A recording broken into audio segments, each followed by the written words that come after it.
Prendre son courage à deux mains et tout plaquer. Pour refuser l'ennui, préférer la tranquillité ou choisir l'aventure, la vraie, celle qui a du sens. Rallumer la flamme. Ils et elles l'ont fait, voici leur histoire. Je suis Rosa, j'ai 42 ans et j'ai décidé de tout plaquer. Voici mon histoire. Je suis née en Russie et j'ai grandi en Russie jusqu'à mes 21 ans. Je viens du sud de la Russie, de la région du Caucase du Nord. C'est là où il fait pas froid et il n'y a pas d'ours polaire dans les rues l'hiver. Mes deux parents sont d'origine arménienne et en fait j'ai été baignée dans la culture arménienne. Mais ma langue maternelle, c'est russe, et j'ai grandi en Russie. Voilà, j'avais déjà cette double culture dès la naissance. J'ai fait les études de langue en Russie, des langues étrangères, donc français langue principale et anglais deuxième langue. Et puis après avoir fini mes études, je me suis dit, bon, tu parles bien français, mais peut-être pas assez couramment, donc c'est bien quand même d'aller en France faire une immersion dans la langue française pendant un an, avant de commencer à travailler. Et donc, je suis arrivée en France comme jeune fille au pair. J'ai atterri à Blois. Et puis, la vie a fait que je suis tombée amoureuse. Et puis, je me suis posé la question, qu'est-ce que je fais ? Est-ce que je repars ? Est-ce que je reste ? Et si je reste, qu'est-ce que je fais en France ? Parce que je n'avais pas de projet professionnel en France. Et finalement, j'ai décidé de rester.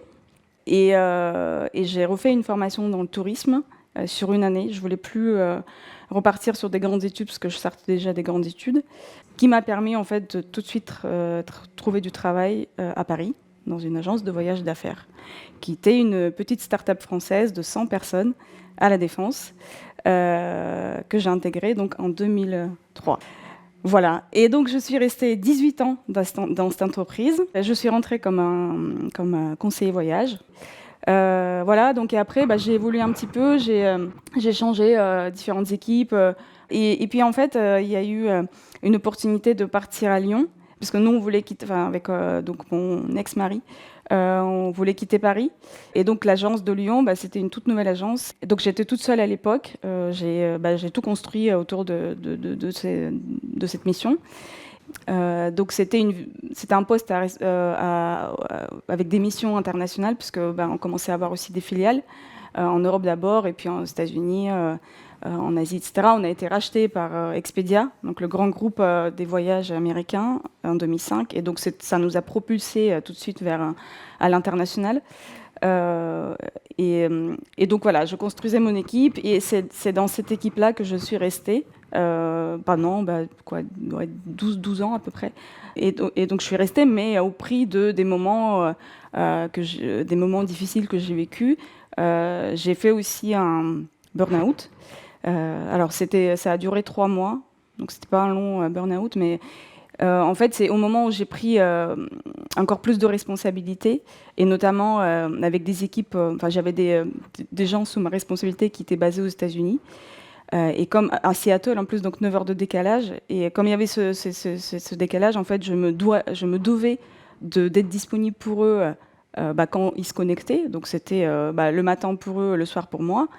Donc je finissais ma journée de travail, je faisais à manger à mes enfants, tout ça, je les couchais. Et puis je me reconnectais à 9 heures jusqu'à pas d'heure, quoi. Mais donc c'est une pression que je me mettais toute seule. J'avais pas de pression de ma hiérarchie, rien du tout. Donc c'était vraiment moi-même. Et évidemment aussi, il y avait beaucoup de charges de travail. Il y avait toujours beaucoup de charges de travail, et on était toujours en sous-effectif. Donc je pense que ça a participé aussi quelque part. Et puis voilà, et comme dans la plupart des situations où le burn-out arrive, c'est le corps qui parle. Donc moi, c'était le dos. J'ai eu plein le dos. Et donc, j'étais cassée en deux, et je pouvais plus me lever ni rien. Donc 3 mois d'arrêt. Voilà, et c'est là qu'on arrive à quelque chose qui est un écho, aux graines que je semais en fait à cette époque-là pour devenir ce que je suis aujourd'hui.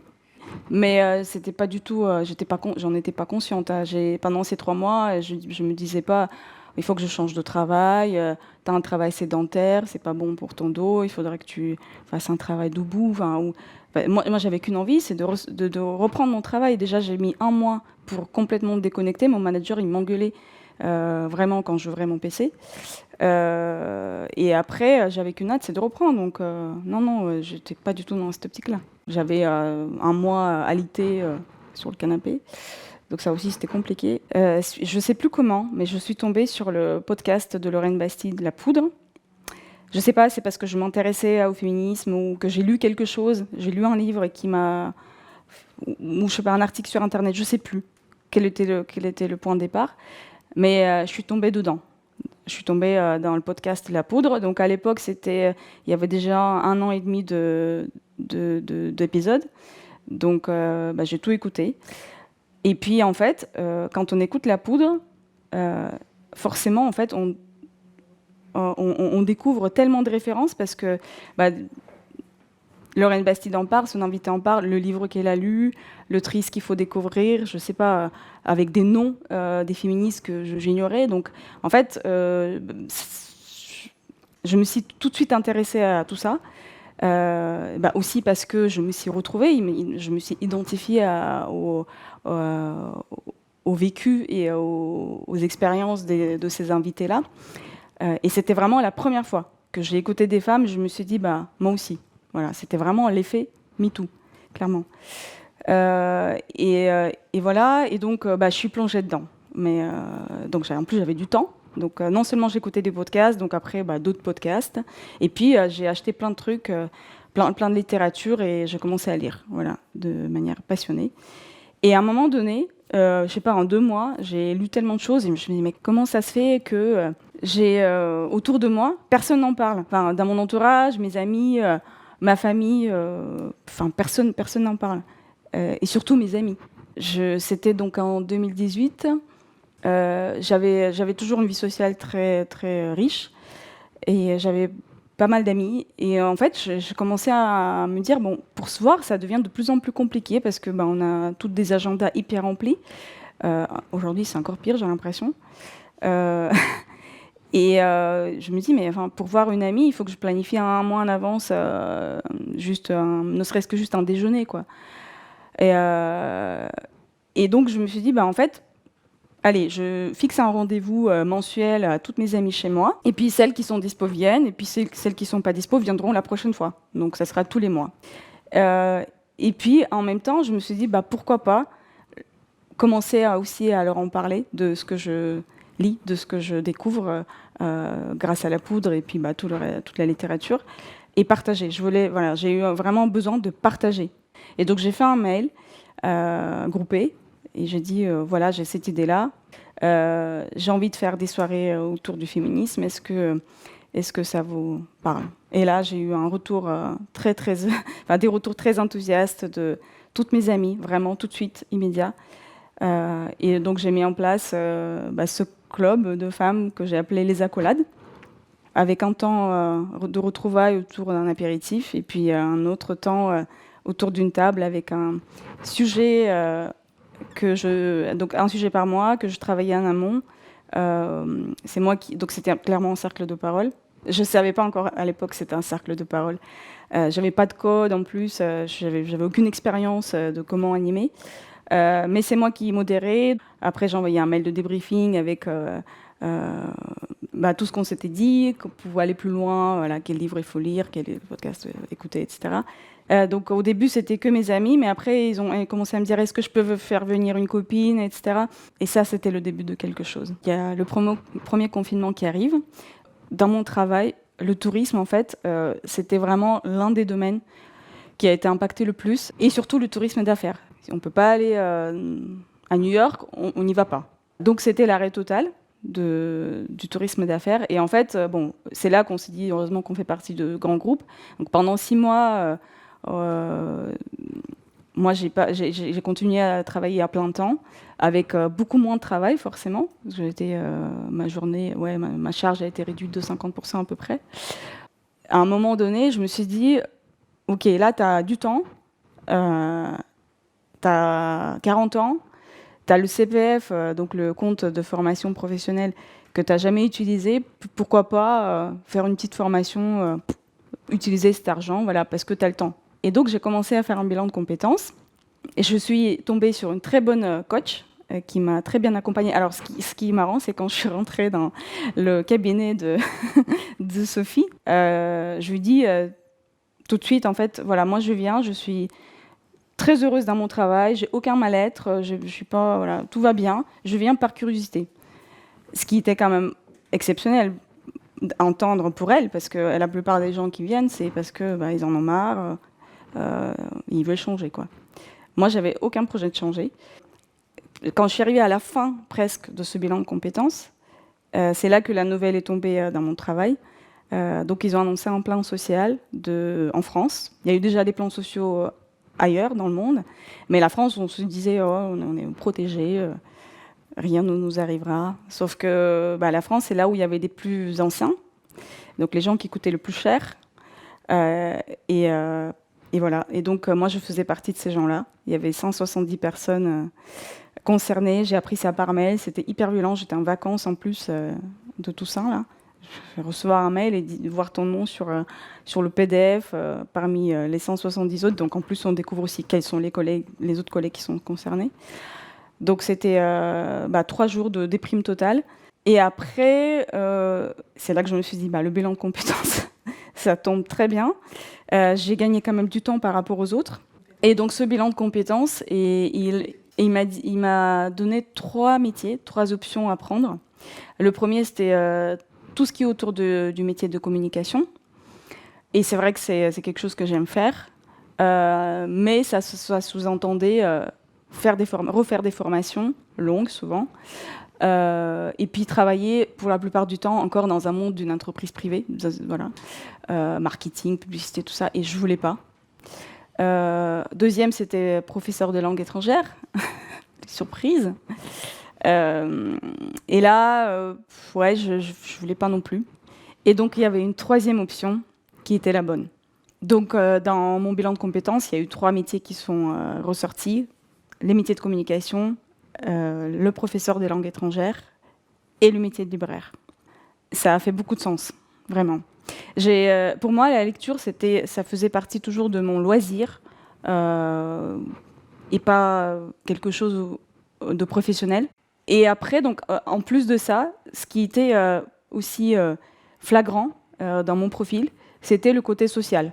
Il fallait travailler avec les autres. Il fallait être dans le partage, la transmission, donc d'un côté, et de l'autre côté, l'engagement féministe. Parce que, en fait, je pense que la moitié de mes séances du bilan de compétences avec ma coach, on parlait du féminisme, parce qu'en plus, je suis tombée sur une féministe.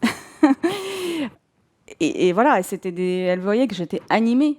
Et moi-même, en fait, je me disais, mais ça prend trop de place dans ta vie. Donc, j'ai commencé aussi à militer sur le terrain à ce moment-là.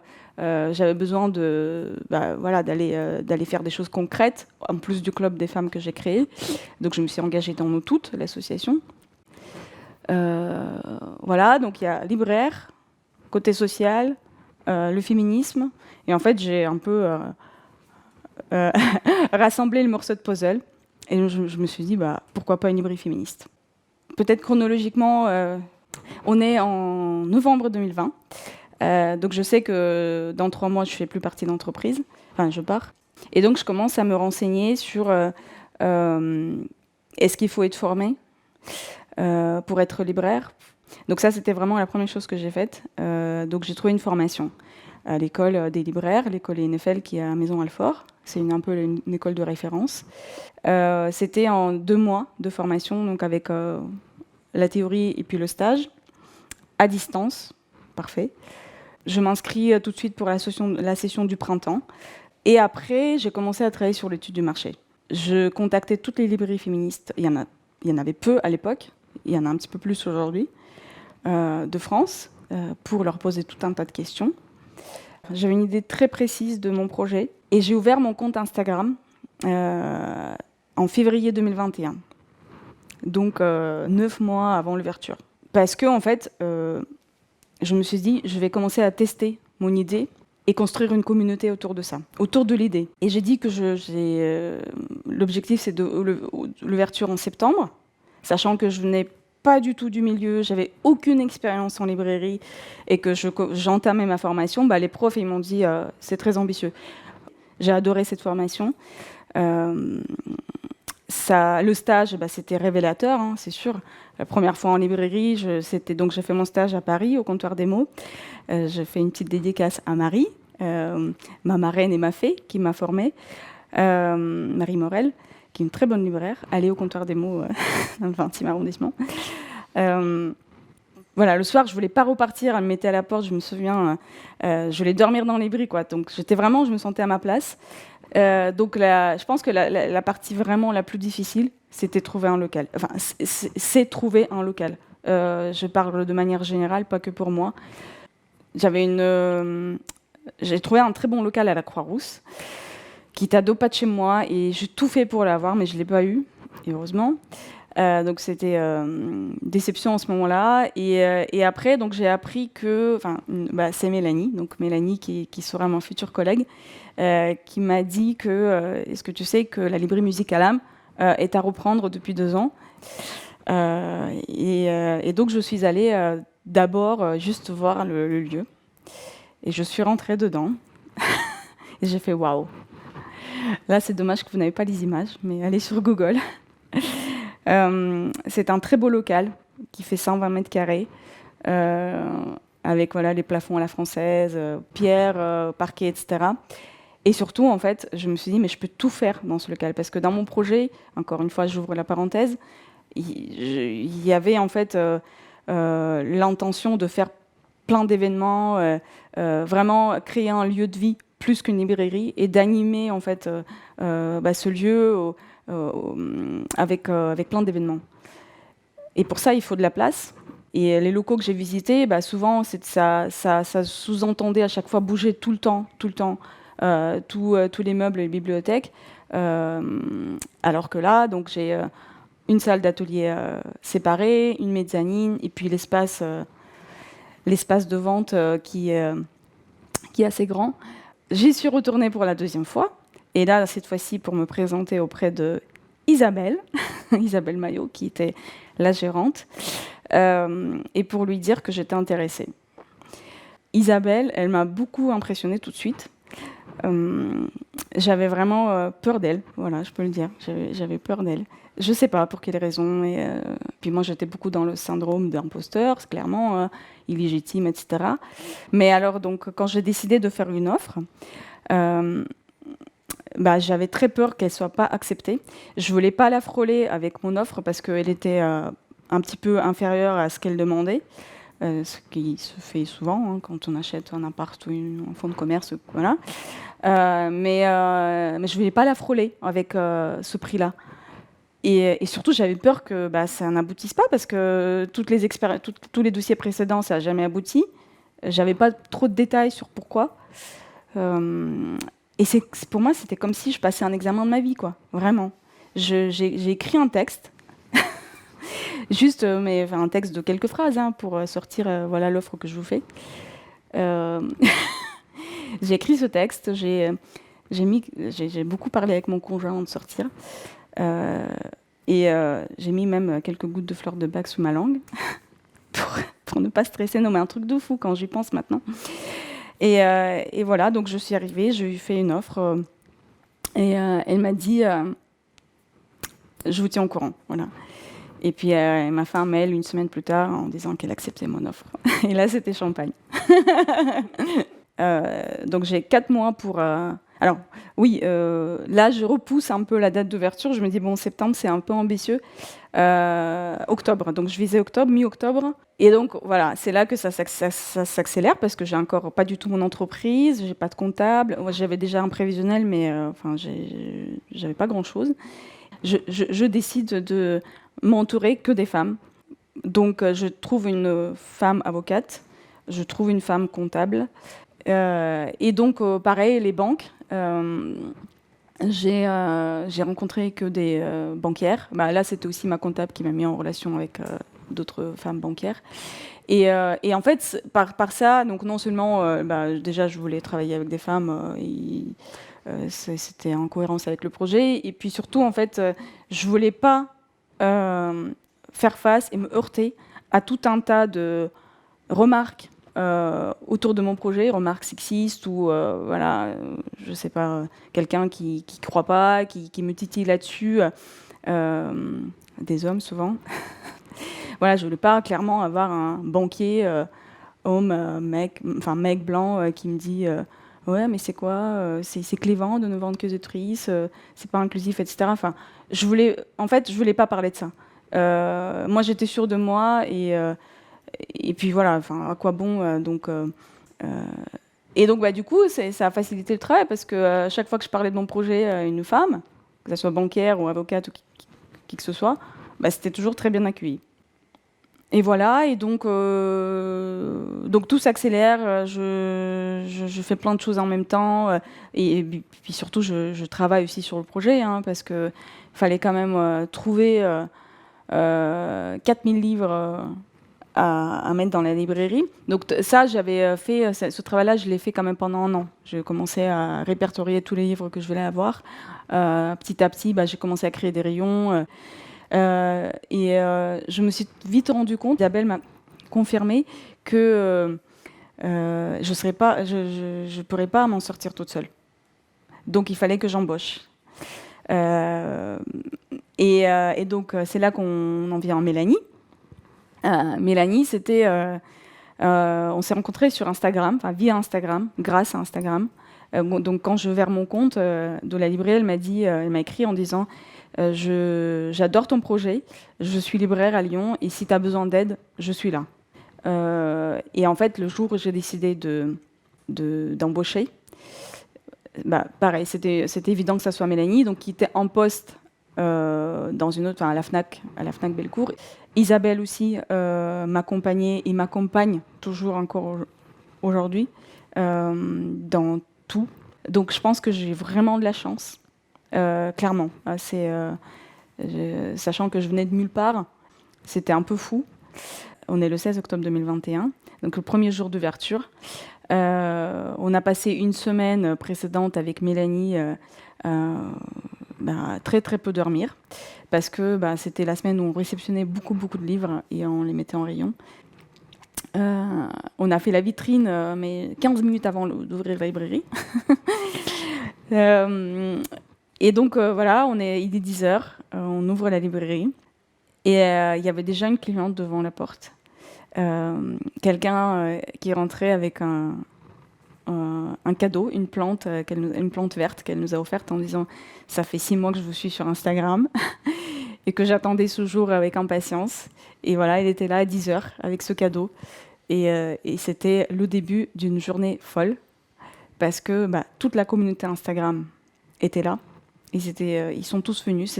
Aujourd'hui, on est 9 mois plus tard. C'est la journée où j'ai fait le plus gros chiffre d'affaires en fait depuis l'ouverture. Ça a parité non-stop. On n'a pas compris avec Mélanie ce qui s'était passé. On n'était pas prête.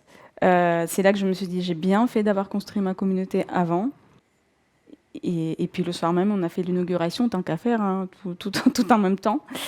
Et on a fait une fête avec la famille, les amis, et puis les gens les plus proches, les personnes qui m'ont aidé aussi à construire le projet, comptable, banquière, etc. Et voilà, et c'était le début de l'aventure. J'ai dit à Mélanie, c'est dans le meilleur et dans le pire. et voilà. Il y a un sacrifice que j'ai fait, c'est d'avoir quitté mon pays et ma famille, qui est restée en Russie, et que du coup, depuis que je suis en France, voilà, tous les bons moments, anniversaire, mariage et tout ça, je partage pas avec eux. Et donc forcément, ils me manquent. Mais on était consentantes de deux côtés. Et moi et ma famille étaient plutôt d'accord avec le fait que je partais. Oui, ma vie a beaucoup changé. L'équilibre, je sais que c'est qu'une question d'équilibre et je ne l'ai pas encore trouvé tout à fait. Ça va déjà mieux qu'il y a 6 mois. Clairement, entre octobre et fin décembre, c'était le cauchemar. Je me suis retrouvée avec plein de factures qui me tombaient dessus, plein de gens qui venaient me proposer plein de choses, des autrices avec des livres, des partenariats, des machins. Et puis, enfin, là encore une fois, je parle avec du recul parce que sur le moment, j'étais contente, j'étais heureuse et je disais oui à tout. Parce que c'est pour ça que j'ai ouvert, justement. Euh, mais je me suis vite laissée déborder par tout ça, en plein de Noël, faut pas oublier, hein, c'est quand même la période la plus chargée pour les librairies. J'ai changé de vie et il y a des choses que je n'ai plus le temps de faire, hein, clairement. Je consacre moins de temps à mes amis. Et là, je ne suis plus du tout dans cette démarche. J'ai averti tout le monde, hein. Je dis, ça ne veut pas dire que je ne suis pas disponible, juste proposez-moi. Et je vous dirai si je suis dispo ou pas. Dans ma vie perso, avec mon conjoint aussi, il fallait s'accorder. Lui, il a vécu, les 3 premiers mois, ça lui est tombé dessus aussi, hein, même s'il était préparé dans sa tête, mais dans les faits, il s'est rendu compte que il me voyait beaucoup moins. En plus, on est sur des rythmes de travail complètement décalés et différents. Il s'est retrouvé à garder mes enfants, il n'est pas le père de mes enfants, un peu plus. Et puis, je fais plus de yoga. Moi, le yoga, voilà. Justement, quand j'ai fait le burn-out, c'était parce que j'avais des problèmes de dos. Et c'est le yoga qui m'a sauvée, vraiment, clairement. Pour guérir de mon mal de dos, c'est le yoga qui m'a sauvé vraiment la vie. Hein. Et je ne fais plus de yoga aujourd'hui, ça me manque énormément. Voilà, et puis dans la tête surtout, ça s'arrête jamais. C'est 24 heures sur 24.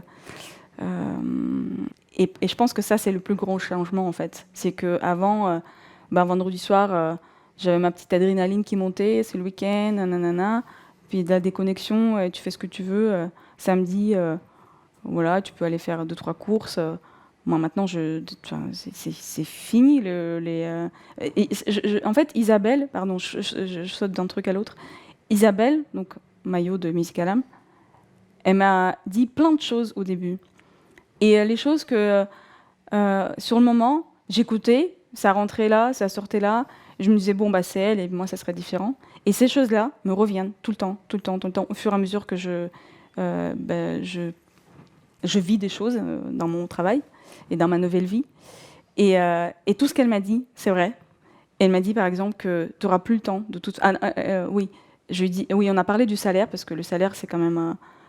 voilà, on est payé au SMIC, je ne suis pas encore rémunérée, mais le jour où je serai, ça ne serait pas beaucoup plus que le SMIC. Donc, tu perds quand même énormément en termes de revenus. Et donc, je lui disais, mais comment tu faisais, en fait, avec si peu de revenus par mois? Elle me dit, mais de toute façon, tu verras, tu n'as plus l'occasion de dépenser l'argent. Tu n'en as plus. Et c'est vrai, non seulement déjà aller physiquement quelque part, ne serait-ce que, je sais pas, je dis n'importe quoi, shopping, cinéma, théâtre, concert, t'as plus le temps pour faire ça. Maintenant, j'ai mis à côté de mon lit un carnet avec un stylo, parce que si jamais la nuit je me réveille et je fais une insomnie, c'est là que toutes les bonnes idées viennent, parce que tu as de l'espace mental, tu réfléchis, et tu peux pas bouger. Et tout te vient dans la tête, tout ce que tu dois faire, t'as oublié, il faut pas oublier, des bonnes idées.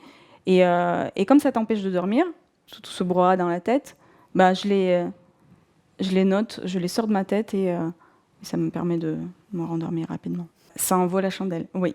J'ai aucun regret d'avoir... Alors, mon précédent métier me manque encore, un petit peu moins, mais maintenant, là, quand je parle, mais ça me manque encore. C'est vraiment, je pense, le milieu du tourisme qui me manque.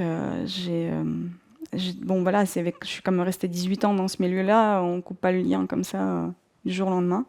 Mais je me sens à ma place. J'ai vraiment pas de regrets. J'ai quand même rencontré... Enfin, je rencontre plein de gens formidables dans le cadre de mon travail. Et ça, c'est ce que j'adore. J'adore. Le projet a été reçu très très bien, avec beaucoup d'enthousiasme. J'ai encore aujourd'hui des personnes qui arrivent en caisse et qui me disent « Elle est géniale, votre librairie ». Le meilleur complément, c'est quand on me dit « J'ai envie de tout acheter ». Et à certaines personnes qui... ça leur a fait quelque chose émotionnellement de savoir que c'est que des livres écrits par des femmes, des personnes non binaires. Voilà, ça leur même au corps, ça fait quelque chose. Je pense qu'il y a peut-être une espèce de sororité quand même qui est là, qui est présente, au-delà de simples relations commerçant-client. L'idée était bonne, c'est sûr, parce que ça fait écho à une demande. Maintenant, en France, donc cette année, il va y avoir 3 autres librairies féministes, voire 4 même, qui vont s'ouvrir. Encore une fois, je reviens sur le fait que ma librairie, ce n'est pas juste un magasin où je vends des livres. Je fais une expo par mois. Je fais plein d'animations comme cercle de parole. Très peu de librairies font. Et les cercles de parole, clairement, ça c'est quelque chose qu'on a envie tous et toutes de faire. Et là, c'est mon expérience de Club des femmes qui m'a amené à faire ça. Donc j'ai 3 cercles de parole qui fonctionnent très bien. Book club, atelier d'écriture, atelier de création de podcast. Et puis, je fais beaucoup de rencontres avec les autoristes. Ça a beaucoup de succès. C'est un sujet, le féminisme, c'est un sujet qui est propice au débat et aux échanges. Et les gens viennent chercher beaucoup ça ici. J'ai fait un concert de musique, j'ai fait 2 friperies. Et j'ai encore plein d'idées pour la rentrée. Je suis épanouie, mais je sens que j'ai pas encore l'équilibre parfait. Et je tends à l'installer vraiment, c'est essentiel pour moi. Je voulais dédier ce podcast à toutes les femmes qui ont d'hier, d'aujourd'hui, de demain, les femmes qui font tenir ce monde, les mères au foyer, les femmes de ménage, les infirmières, les caissières, les célibataires, les grosses, les lesbiennes, les invalides, toutes mes amies, ma mère, Mathilde. Vraiment, je pense que toutes les femmes sont formidables. Et malgré tout ce qu'on a subi ou on subit encore aujourd'hui, je ne vais pas énumérer toutes les mauvaises choses dont on subit au quotidien. Mais malgré ça, on est encore là et on fait bouger les lignes, on fait bouger notre monde. Je dédie cet épisode à toutes les femmes formidables.